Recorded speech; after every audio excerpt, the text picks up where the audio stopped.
And now he will, and I quote, give him a taste of his love stick. We start off with this guy answering a call from Engine, who says he found a prodigy. And here we already have some interesting stuff to discuss. We learn that he is a partner or a work colleague from Engine, and that they communicate using these bracelets that are really high-tech, to be honest. Which makes me think, how did they get these? Since, like, people in the Abyss are supposed to be living off of trash. This shows a level of technology and material processing that is clearly something that would not be able to happen if these people were living solely off of the trash of the sky. So either they already lived here before people started going to the sky, or they have a different source of materials that we are yet unaware of. Engine and Rudo are getting him treated at the doctor's place, and they leave to get some food. And while they do that, Rudo keeps insisting that he doesn't want to become a janitor and that all he wants is to go back to the sky. We then have a look at the place where they are in. It's a city, surrounded by a half-dome that probably protects them from the monsters and from the toxic air since nobody here wears masks. And another thing that is very surprising about this place is how nice the city looks. It seems to be a much more developed place than what the slums are. And given the right proportions, of course, it seems to be as developed as the main Sky City from the glimpse that we got from both of them. They have their own different culture, they have doctors, they have people walking around in good clothes, they have good separations of their houses, and fast food. This doesn't seem like a society that was built from stuff and people that came from the sky. It doesn't seem to be a society that was built off of the leftovers of someone else. It seems that it was actually already here, which means that the cities in the sky might not always have been there. They might not have always been where humans lived. And it means that the world might have been inhabited by humans elsewhere before it got this fucked up. They sit down to eat, and Engine explains to Rudo how the powers and creatures in this world work.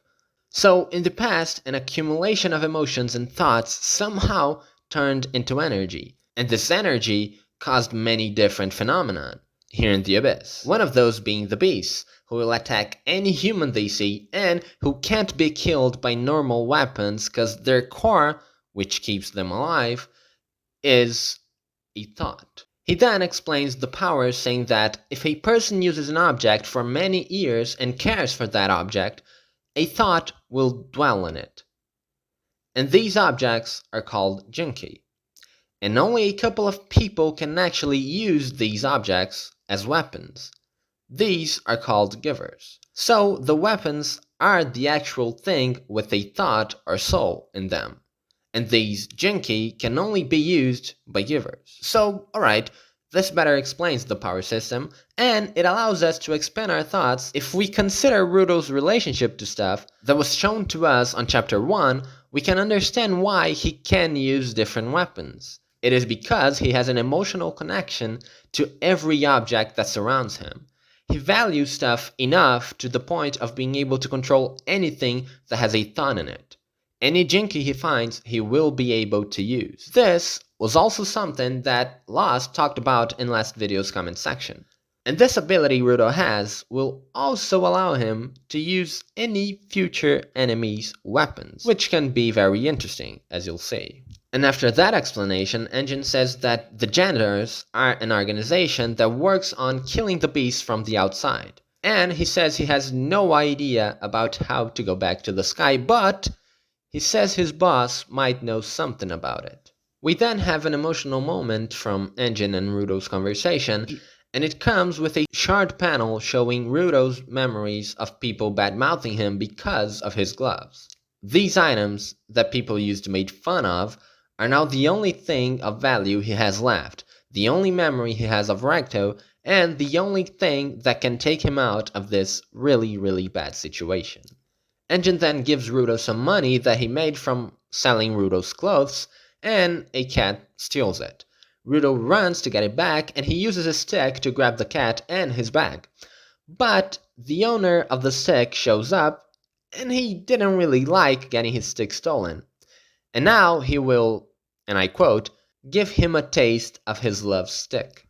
This guy is also a giver and a janitor, and the guy who Engine talked to on the first page of the chapter.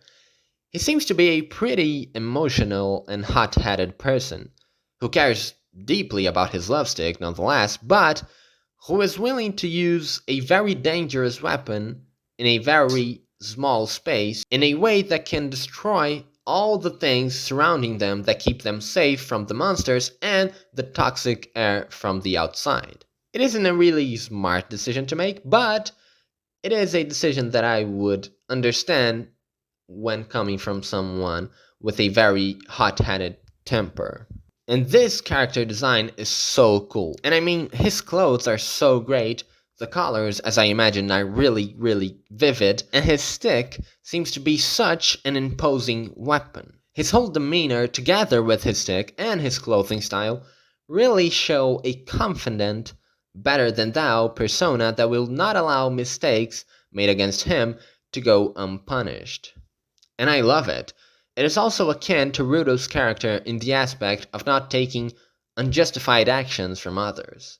This was great. I'm excited to see this guy fighting, and I'm really interested to see what his interaction with Rudo is going to be like. And even though this guy is the guy Engine talked to in the beginning of the chapter, I don't believe he is the boss that Engine also mentioned on the beginning of this chapter. He seems to be too emotional and hot-headed to be the leader of such a big and important organization. And to me, seems more like just a work colleague, as I said on the beginning of the video. Anyways, this was it for today. I hope you have enjoyed it. Thank you all for watching this far. If you enjoyed the video, like, comment, subscribe, and I'll see you all next week. Thank you and have a good one.